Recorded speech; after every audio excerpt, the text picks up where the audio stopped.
Mom screamed at the top of her lungs. "If you don't apologize to your brother right now, get the hell out of my house." Dad just looked away, silently agreeing. I stared her dead in the eye and said, "Got it." That same night I was gone, and what happened next completely destroyed them. Subreddit. I'm Everly Sage 23, filming this from the very first embroidery studio I built from nothing on the outskirts of Seattle. 6 years ago, I walked out with one bag and $4 grand saved from side jobs. Today I own 3 locations and the life I always wanted, while the family that kicked me out is barely surviving. Here's how their perfect little world fell apart after I left. If you want to know exactly how far they sank and why I never looked back, smash that subscribe button and turn on notifications. It really helps the channel grow and lets me keep dropping these stories. Thanks. Let me take you back 6 years to the night that changed everything. I was growing up in a typical middle-class house in the suburbs outside Tacoma. My mom, Pamela, was the chief accountant at a logistics company downtown, which meant she controlled every single dollar that came in and went out. My dad, Richard, sold appliances at a big box store and brought home less than half what she did, so he never rocked the boat when it came to money decisions.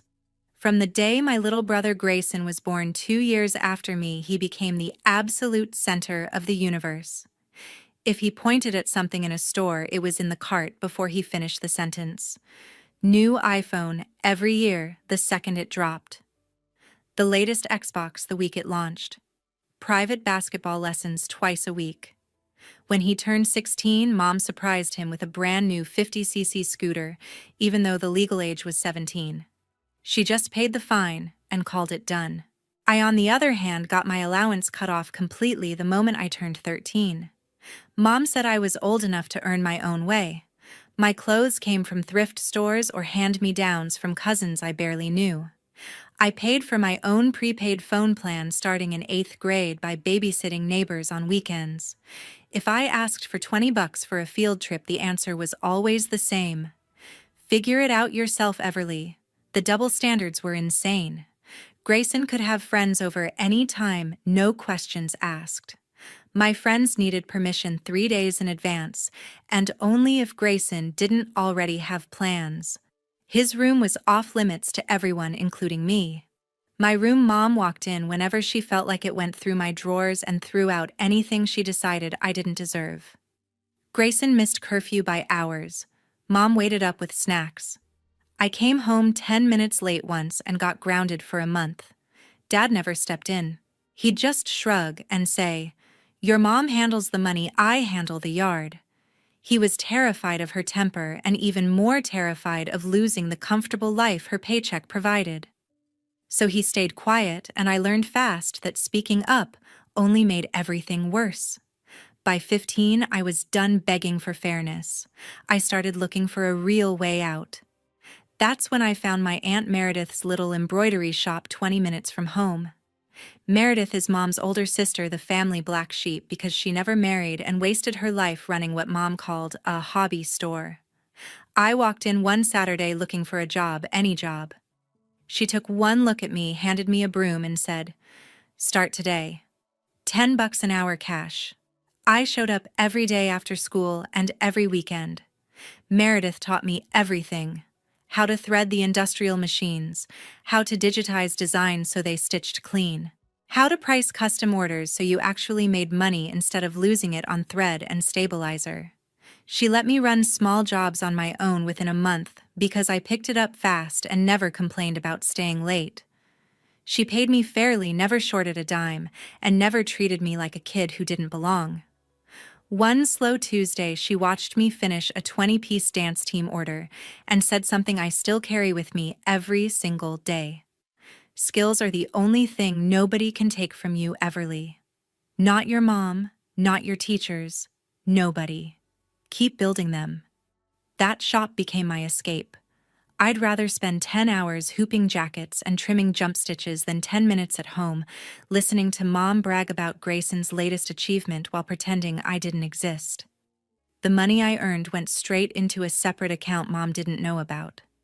By 17, I had over 4,000 saved every dollar earned with my own hands on those machines.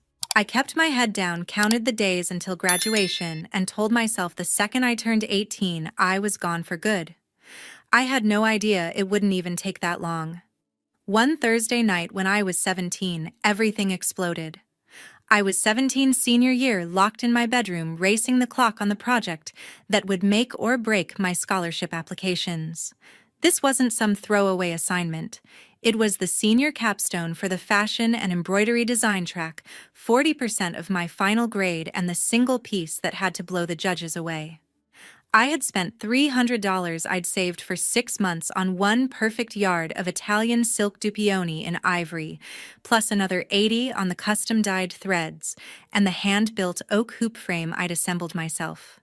The design was a bridal veil with intricate digitized lace edges that had taken me over 30 hours just to get the stitch out perfect. Deadline was first period Monday morning. The house was quiet for once. Mom was downstairs balancing the monthly budget, Dad was at his second job closing the appliance store, and Grayson was supposedly doing homework. I had the big industrial machine set up on the folding table, tension dialed in exactly, stabilizer hooped tight, everything ready for the final 6-hour run. Then my door flew open without a knock. Grayson marched in wearing his varsity jacket even though he was only a freshman on JV. He had his phone in one hand and a half-assed sketch on notebook paper in the other. "I need the machine for like 30 minutes, he said, already reaching past me to the control panel. No, absolutely not. I'm in the middle of the final stitch out. One wrong move and the whole thing is ruined. Come on, Everly. It's 12 shirts for the team.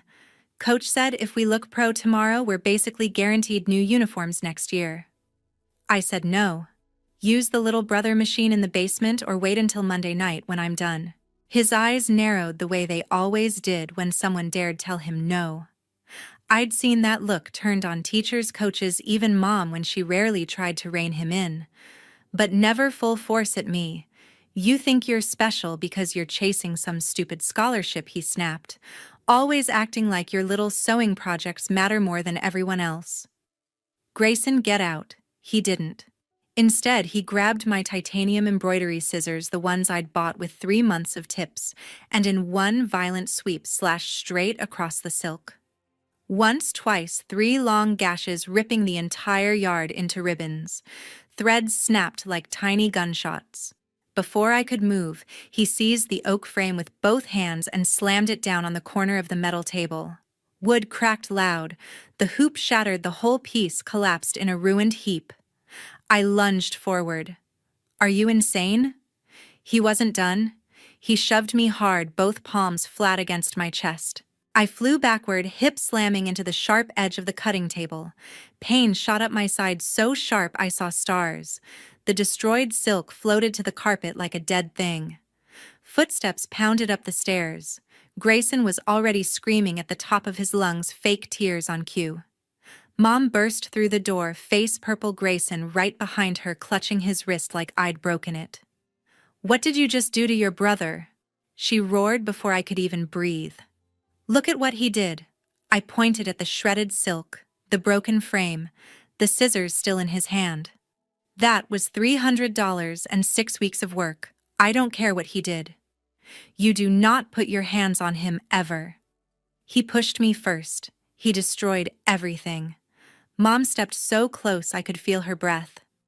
"Apologize to your brother right now, or get the hell out of my house."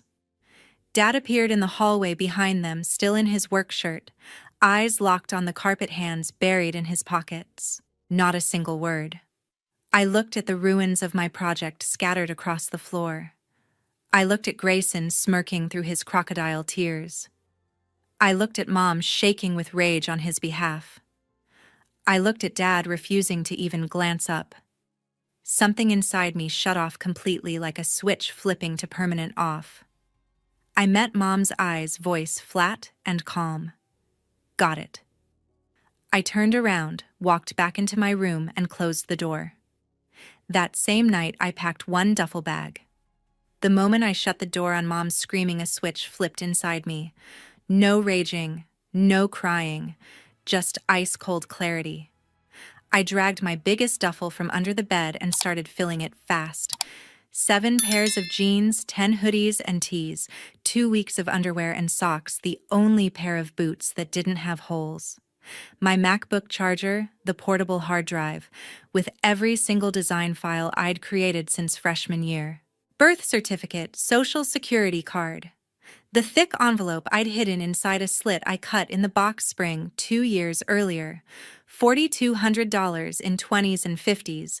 I'd earned one custom order at a time since I was 15. I left the family photos, the childhood teddy bear, the participation ribbons from dance recitals Mom never attended.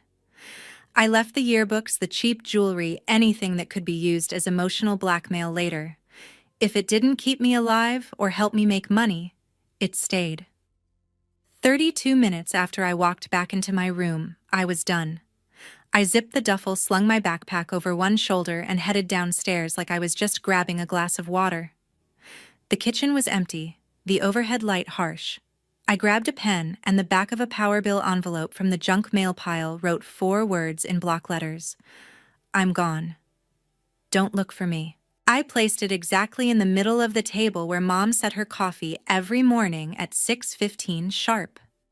My keys to the 2004 Toyota Corolla were on the hook by the door. Dad had put the title in my name the day I turned 16 because it shaved $200 off insurance. I slipped out the front door at 2:03 a.m., pulled it closed until I heard the soft click, and walked to the car without looking back. The night air was cold enough to burn my lungs. I threw the duffel and backpack in the back seat, slid behind the wheel, and turned the key. The engine coughed once and caught. For the first time ever, the house looked tiny in the rearview mirror. I pulled away from the curb, headlights off until I hit the main road. 2 hours north on I-5, almost no traffic, cruise control locked at 65. Music stayed off. Windows cracked 2 inches so the cold kept me sharp. Mile markers blurred past. Every mile felt like a chain snapping. Meredith's house sat on a quiet street in Olympia, a small blue Craftsman with the porch light always burning because her hours were all over the place. I rolled into her driveway at 4:11 a.m., killed the engine, and sat there for a full minute, gripping the steering wheel until my knuckles went white. Then I grabbed my bags and walked up the steps. I knocked once. The door opened almost instantly. Meredith stood there in a faded robe, hair twisted up with a pencil, eyes squinting against the porch light.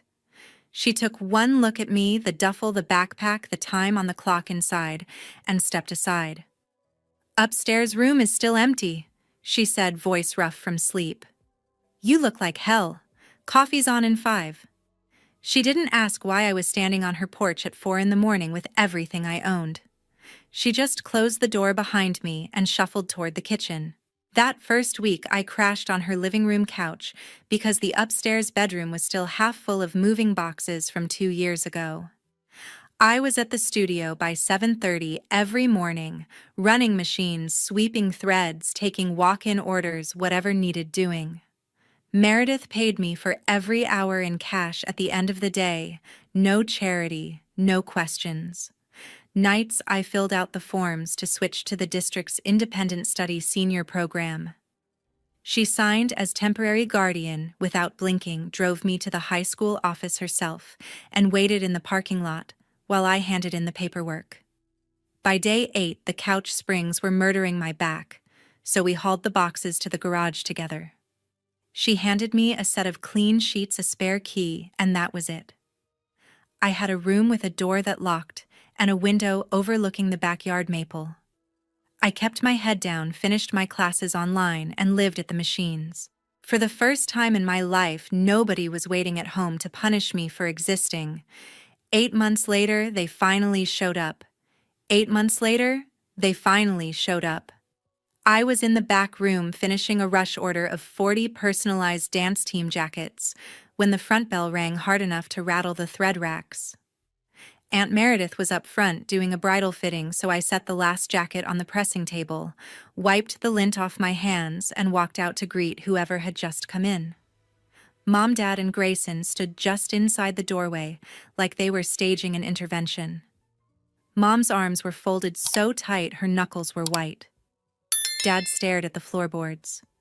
Grayson leaned against the counter, scrolling on his phone with that same half-smirk he'd worn the night he destroyed my project. Mom spotted me first. Her eyes widened for half a second, then narrowed into the glare I knew too well. "There you are. Grab your stuff. You're coming home. This little rebellion has gone on long enough." I stopped 10 feet away, arms loose at my sides. "No." Dad finally looked up, voice soft like he was talking to a spooked horse. "Everly, honey, we gave you time to cool off. Let's just go home and talk." Aunt Meredith stepped out from behind the fitting curtain, measuring tape still draped around her neck. She took one look at the three of them, one look at me, and moved to stand directly in front of me, shielding me like a wall. "Can I help you folks?" she asked, calm, but with an edge sharp enough to cut thread. Mom tried to sidestep her. "This doesn't concern you, Meredith." Aunt Meredith didn't budge an inch. "This is my shop, and Everly is my niece and my manager. If she wants to talk to you, she will. Otherwise, you need to leave. Now." Grayson snorted loud enough for the whole room to hear. "You can't keep her here. She's still 17. "I turned 18 3 months ago," I said, voice flat, "and I'm exactly where I want to be." Mom's face flushed dark red.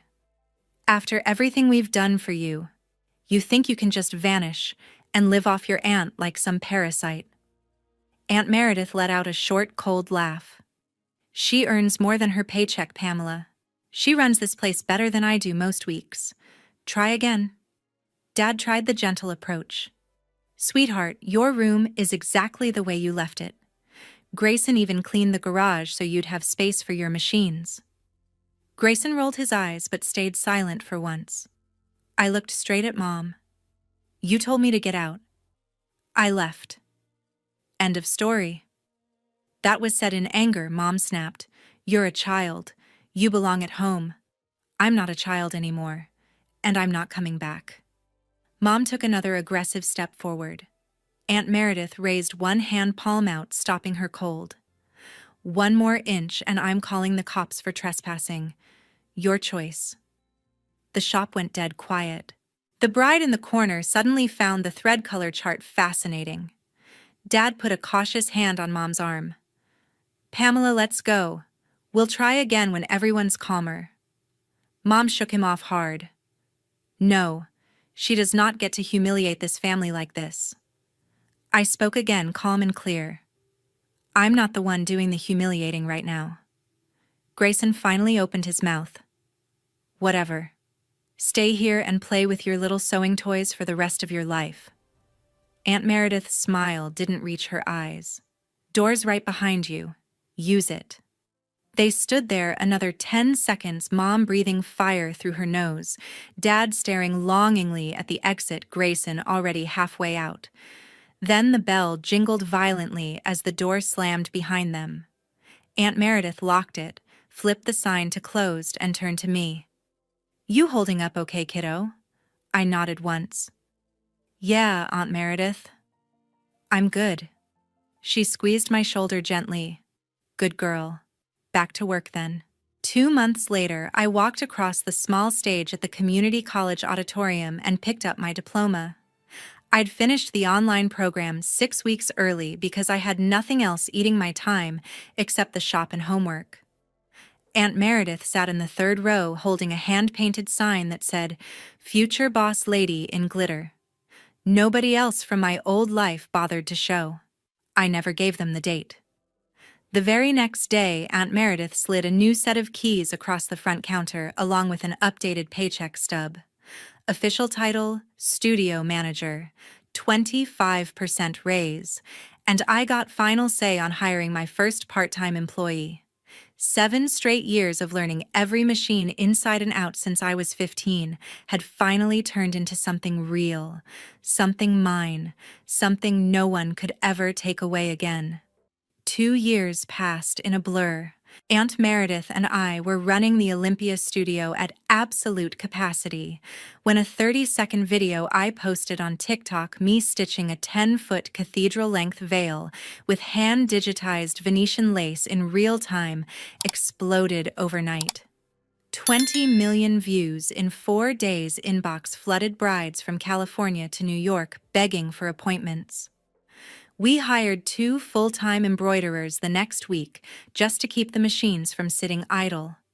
6 months later, we signed the lease on a second location downtown, double the square footage. Huge street-facing windows, room for 6 industrial machines, and a proper design station. Opening day, we had a line out the door. The local news showed up for the ribbon cutting. They stuck a mic in my face and asked what it felt like to own a business at 20. I told them it felt like proof that when someone actually believes in you, you can build something unstoppable. That soundbite went viral too. 8 million more views, more. Business doubled, then tripled. We brought on 2 more stitchers and a front desk manager. Aunt Meredith put me on the lease as co-owner and started transferring 30% of the net profits into my name every quarter. I paid off the commercial machine I'd financed, opened a high-yield savings account, and for the first time had money that wasn't earmarked for survival. Back in Tacoma, the opposite was happening. Grayson got his girlfriend pregnant at 17. Mom's reaction was predictable: full protection mode. She wiped out their remaining savings to rent the young couple an apartment, bought every baby item on the registry, paid the hospital bills when insurance fell short. 6 months after the baby arrived, the girlfriend walked out and never came back. Mom simply moved Grayson and the infant into the spare bedroom and took over everything: formula, diapers, pediatric visits, all on maxed-out credit cards because Dad's hours at the appliance store had been slashed to part-time after corporate restructuring. Dad started pulling overnight warehouse shifts on top of his day job just to keep the mortgage current, but the math never worked. Interest piled up, late fees stacked. Mom began calling the studio landline once a week, then twice, then daily. Aunt Meredith quit answering after the 3rd emergency that turned out to be Grayson needing new brakes for the used SUV Mom had bought him. Then my personal cell started blowing up. Unknown numbers, blocked numbers, new numbers every time. Same script, different levels of desperation. Mom, the baby needs special formula. We're short 200 this month. Dad, we hate asking honey, but even a little would help with the electric bill. Grayson once at 3 a.m. Clearly drunk. You're out there living fancy while we're drowning. You owe us. I let the first 3 calls go to voicemail. Listened once, then blocked every single number that came through. When the texts started from random phones asking for 300, 500, 1,000, just this once I turned on Do Not Disturb for unknown callers and never disabled it. One night after closing, Aunt Meredith watched me delete a string of 27 unread messages. She poured us each a glass of cheap red wine and said, "You don't owe them a single breath, kiddo. Remember why you left." The calls eventually slowed, then stopped for months. I took it as victory. The downtown studio celebrated its first anniversary with a block party sale that got picked up by the morning news.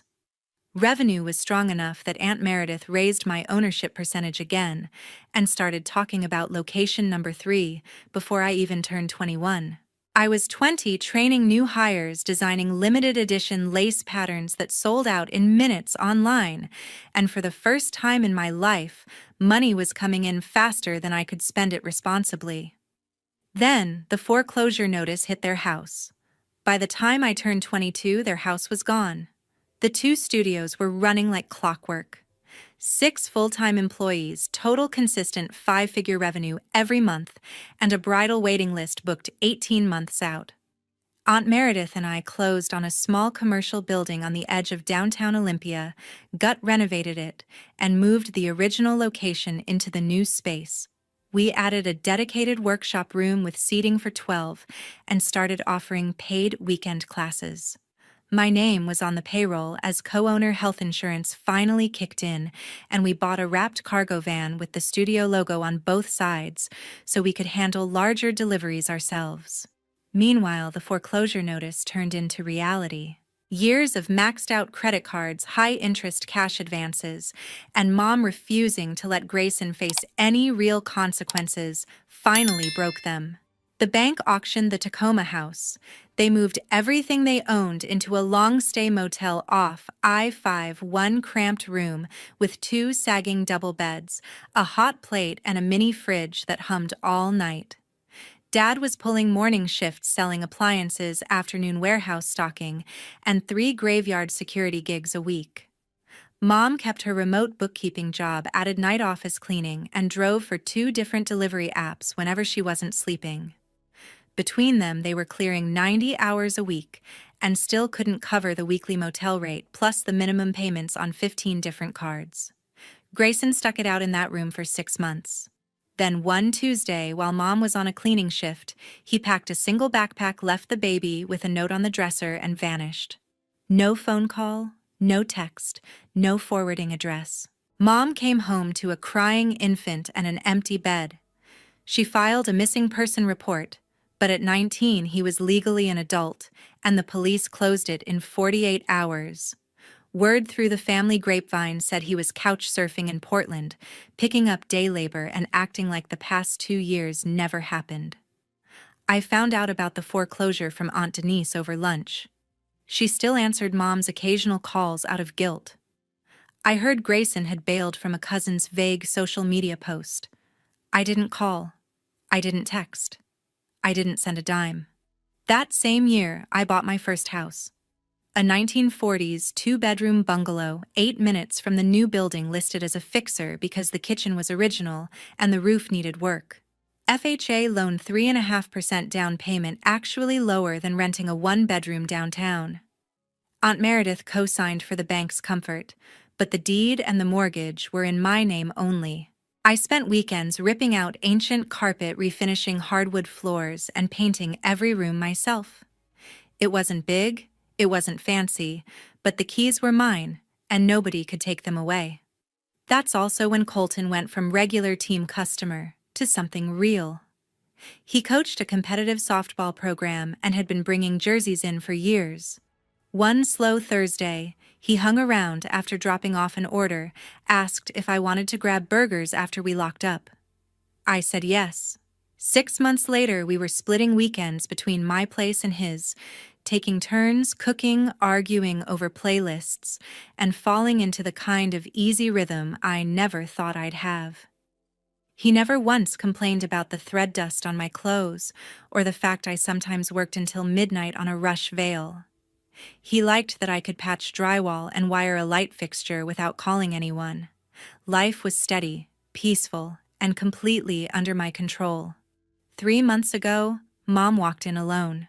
It was a quiet Tuesday afternoon at the downtown studio. We were between bridal seasons, so the place was calm.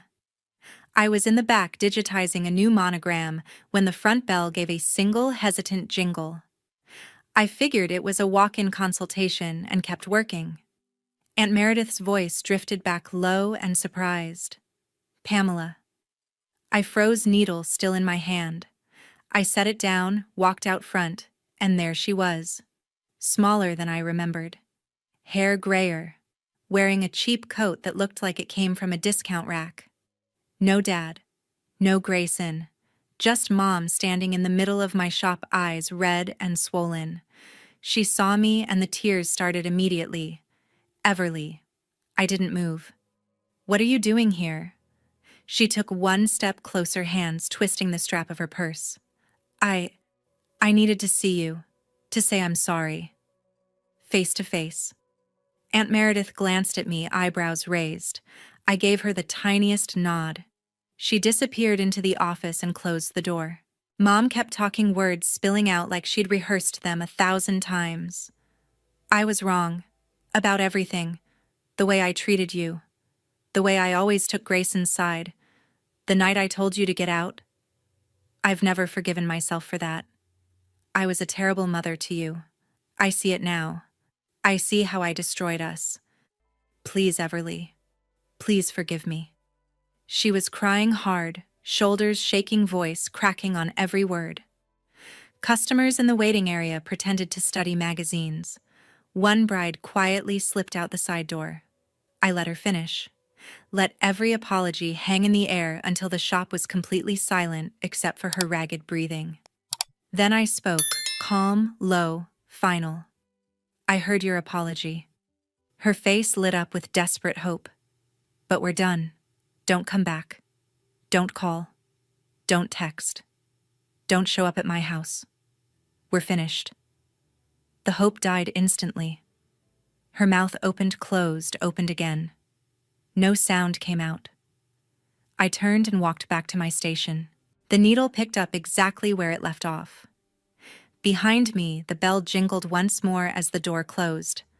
I never looked back. That was the last time I saw her.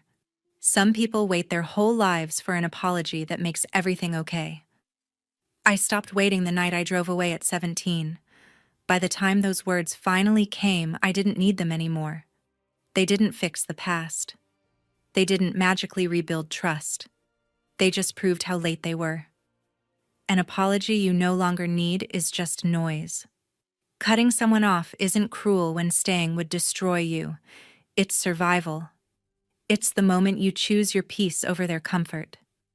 It's the moment you stop letting the people who hurt you rent space in your head.